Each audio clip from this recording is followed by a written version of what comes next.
halo, halo. A oświetlenie jest na pewno ciulowe, chociaż to jest kręcone wszystko infraje, czyli na powietrzu albo na placu, ewentualnie jak się to mówi w innych regionach, na polu. Nieistotne.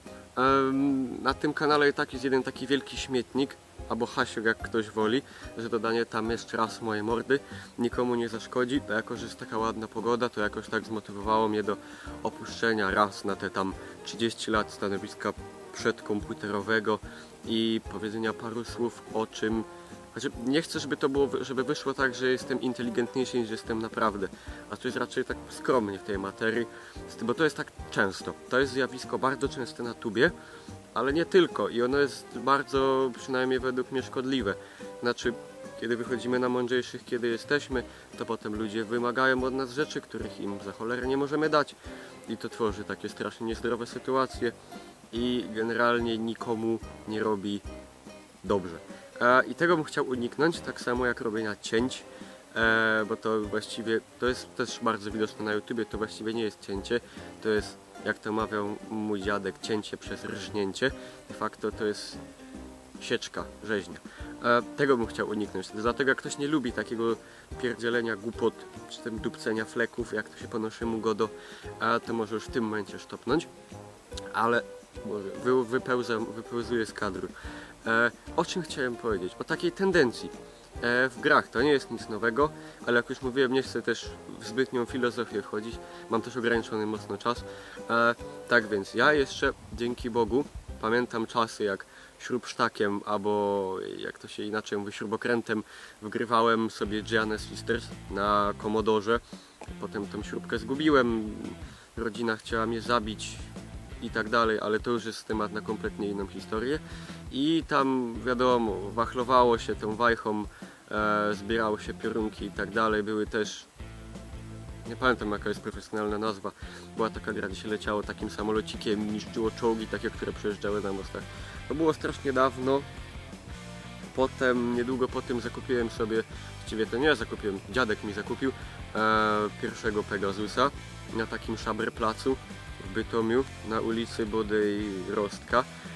On był zapakowany w pudełko po PlayStation 1, tak więc ja byliśmy przekonani, że to będzie PlayStation 1, chociaż to kosztowało 60 zł, czyli jak na PlayStation trochę mało, jak na Pegasusa znowu jakieś 3 razy za dużo. No, ale no, to nie było PlayStation, to był Pegasus, do tego jeszcze nie oryginalny, tylko typowa chińska tandetna podróba. Tam były gry, tam 10 milionów in one i tak dalej, ale zabawy z tym było, jakby to ładnie powiedzieć, bardzo dużo. Potem udało mi się kupić takie perły jak Indiana Jones, Spider-Man, Rambo, taka podróba kontry de facto. Tam nie mogło być oficjalnych gier firmowanych jak na przykład Pokémony od Nintendo czy tak dalej, bo wiadomo, to była tandetna chińska podróba, ale mimo wszystko, nawet za te pieniądze, nawet za te całe 60 zł, zabawy z tym i szpasu było po prostu niewiarygodnie. Potem się wymieniało tam z kolegami z placu czy z podwórka kasety, wiadomo, rytuał przedmuchiwania, najpierw tego wejścia, potem samego kadridża. Ponoć niedawno gdzieś przeczytałem, że tak naprawdę to tylko szkodziło, bo wdmuchiwało się ten kurz do środka i to się prędzej psuło, a wcale nie pomagało. Nie wiem jaka jest prawda, z tego co pamiętam wtedy robił tak praktycznie każdy. I tak mijały lata, potem był następny Pegasus w formie takiej klawiatury, bo ten pierwszy wyglądał identycznie jak PlayStation 1, drugi był w formie takiej klawiatury, gdzie wkładało się z góry te kadridże. Miałem taką kasetę, ona ponoć była strasznie unikalna, co się dowiedziałem potem, czyli naukę języka angielskiego. Nie wiedziałem o co chodzi generalnie, czemu nic nie rozumiem. Były gry typu, że chodzi w cyrku, tam skacze po trampolinie, przeskakuje jakieś piłki i tak dalej. Magia kompletna. Potem były te czasy komputerów, takich już z prawdziwego zdarzenia, wiadomo, PC-ów. Ja go miałem dość późno, dzięki Bogu, a właściwie dzięki rodzicom i dziadkom. Musiałem chodzić do kolegi z bloku naprzeciw, on w ogóle jako pierwszy miał internet na całym placu, tak więc internet to, wiadomo, o tym można by strasznie długo mówić. A co mi się najbardziej utrwaliło z pamięci z tamtego okresu to Wolfenstein, znaczy my to mówiliśmy, to jest Wolfenstein, profesjonalnie to wymawiając, to tam można było nad tym, męczyliśmy to najpierw u mnie, znaczy najpierw u niego, potem u mnie, bo to jest cała tam dzielnica miała oczywiście jedyne wyłącznie legalne kopie jednej gry, która sama w sobie pewnie nie była legalna. Nikogo to wtedy jakoś nie szokowało. Wtedy ludzi szokował raczej oryginalny Windows. Jeżeli ktoś miał oryginalnego Windowsa, no to albo kabluje, albo głupi, albo z milicji. No. Ale tak było. Zmulanie tam, męczenie tego do 4, do 5 nad ranem. Potem ja już miałem internet, taką osiedlówę, która tam się zrywała 3 razy dziennie, po burzy nie było go przez tydzień, ci panowie nie chcieli tego naprawiać i tak dalej. Ale do czego zmierzam?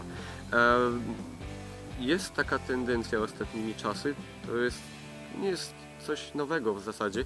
U mnie się to zaczęło dość późno, na szczęście. Ja to zauważyłem w przypadku, o ile się nie mylę, Assassin's Creed'a 3. Ja jestem wielkim fanem Assassin's Creed'ów poprzez 1, 2, Brotherhood, Revelation i tak dalej, bo wiem się świetnie, totalnie świetnie.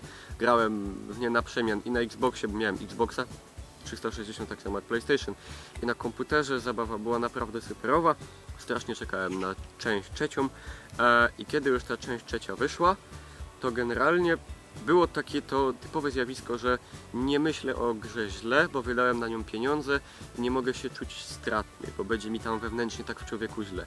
Więc grałem, generalnie zdawało mi się, że zabawa jest fajna, bo owszem, w grze było pełno bardzo fajnych rzeczy, fajnych bajerów, był bardzo ładny śnieg, dzięki physicsowi na kartach Nvidia i tak dalej, polowanie na zwierzęta, ale nie było tego takiego momentu, mam nadzieję, że to jest trudno powiedzieć, ale myślę, że wiecie, o co mi chodzi. W poprzednich częściach to było, że gram i nagle jest i wiem, że to jest to. I potem zmierzasz k zakończeniu, jest zakończenie, ono jest jakby zagubione, czekasz na następną część i tak dalej, tu tego miało nie być, tu miała się część skończyć, po prostu miało być zamknięte, miał być spokój, wszystko wyjaśnione i tak dalej. Nie było tego, nie było kulminacji, akcja nie przyspieszyła, akcja rozwija się strasznie powoli w trzecim Asasynie, właściwie ona się nie rozwija. Ona przynajmniej według mnie płynie cały czas w tym samym tempie. Zaczyna się wolno, mniej więcej w środku jest wolno i na końcu jest też wolno. I to jest zasadniczy problem. Tam nie ma tego, człowiek nie zauważa, że coś się dzieje. To jest cały czas to samo, to jest nudne, to jest sztampowe i to nie jest za fajne. Kiedy zobaczyłem zakończenie, strasznie się rozczarowałem. Ono po prostu było, nie było takie, jakie miało być. Miała być zamknięta, spójna historia. Nie jest. Zakończenie jest typowo lostowe, nie wiadomo co jest dalej, miało nie być następnych części. Niedługo wyjdzie kolejna część, czyli Assassin's Creed 4 Piraci z Karaibów, czy coś takiego. Ja już zaś wyłożę. Ja już w każdym razie jestem przekonany, że tego nie tknę, chyba że mi się stanie coś złego. Ale ktoś zaczął szlifować. Mam nadzieję, jest demokracja, można. Mam nadzieję, że mnie słychać. Nie tknę tego. Następne, co się było potem? Potem był Crysis. 1 była zabójcza dla komputerów, wiadomo, ale była strasznie ładna. To był jakiś postęp, w zasadzie potężny, przynajmniej jeśli chodzi o grafikę. Była 2, ona była słaba, ja w nią grałem na Xboxie. I była 3. I ja naprawdę na nią czekałem, tak naiwnie, że będzie fajna, bo będzie połączenie pierwszej i drugiej. Myślałem, że będzie ta wolność połączona z taką akcją w gęsto zabudowanym terenie i tak dalej. Tak nie było. 3 była strasznie niemiłosiernie słaba. Była po prostu sztampowa, nudna, głupia. Fabuła to było po prostu to, co najgorsze z części poprzednich. Zero logiki, zero jakiegoś na końcu. To jest typowy, jak to ładnie określić? Znaczy nie da się ładnie. To jest typowe zjawisko ostatnich czasów, czyli gówna owinięte w papierek. Przepraszam za wulgaryzm, ale inaczej się nie da. I to samo jest w przypadku Bioshocka, najnowszego Far Cry'a, Mass Effecta 3 jeszcze trochę wcześniej i tak dalej, i tak dalej. Ostatnia gra, w jaką grałem, która mi dała relatywnie jakąś tam zabawę, to jest Dead Space bodaj... Dead Space? Tak, Dead Space 3. To jest też taka rada, żeby nie sugerować się recenzjami, bo on miał być słaby. Nie jest słaby, jest fajny, szczególnie w koopie, chociaż samemu też jest niezły, jest już mniej straszny, mniej się strzela, więcej się strzela. Strzela się też do ludzi, nie wiem czy nie zaspoilowałem teraz, ludzie tu uważają za tam wielki grzech tej części, ja myślę, że aż źle tak nie jest. Jest generalnie zabawa, klimat jest utrzymany i jest w porządku. I co? Zmierzając do jakiegoś końca, bo czas mi leci, a ja już idę w filozofię, czego nie chciałem robić. Dlaczego tak jest? Dlaczego gracze generalnie z czasem, zdawałoby się, technologia idzie do przodu, ludzie powinni stawać się bardziej wymagający, a wymagający widocznie się nie stają, bo jak wiadomo, to gracz tak naprawdę napędza ten rynek i to się robi pod niego, czyli ergo gracz musi się stawać coraz mniej wymagający, jeżeli gry są coraz bardziej mniej wymagające i są coraz głupsze. Bo to jest jednak prawda i nie można się temu sprzeciwić, bo to jest tak zwany fakt autentyczny, chociaż coś takiego nie istnieje, to jest pleonazm. Jest jeszcze grono tych graczy takich hardkorowych, którzy jednak lubią gry, bo one dawały kiedyś, powinny z zasady oprócz głupiej, prymitywnej rozrywki dawać też jakieś wyzwanie. Jest też duża niestety część, coraz większa tych graczy, którzy z gier jednak nie lubią się wysilać, lubią, żeby to było łatwe, proste i przyjemne. Mam nadzieję, że tych jest jak najmniej. Jeżeli oni są, to mam nadzieję, że siedzą w domach i nie wychodzą w ogóle na plac, że się zamykają w pokojach i nie pokazują się ludziom. I jakieś takie na koniec podsumowanie. Jest ostatnio strasznie ładna pogoda, jest ciepło. Ja zachęcam generalnie do aktywnego trybu spędzania życia. Basen, rower, bieganie i tak dalej. Można sobie poekspić też. Na placu też się da ekspić. Wbrew pozorom strasznie fajnie. I co? Jeżeli ktoś ma wakacje w tym momencie jeszcze, to życzę miłego końca wakacji. Życzę nam więcej fajnych, dobrych gier, bo mimo wszystko takie się zbliżają. Ja osobiście czekam. To są dość odległe terminy i pomiędzy nimi niestety nie ma perspektyw na jakiś, powiedzmy, cud nad Wisłą. Raczej nic się dobrego nie zdarzy. To jest Wiedźmin 3 i GTA 5, które mam nadzieję wyjdzie na PC-ta i nie będzie to z rocznym albo dwuletnim opóźnieniem. To jest takie moje małe życzenie.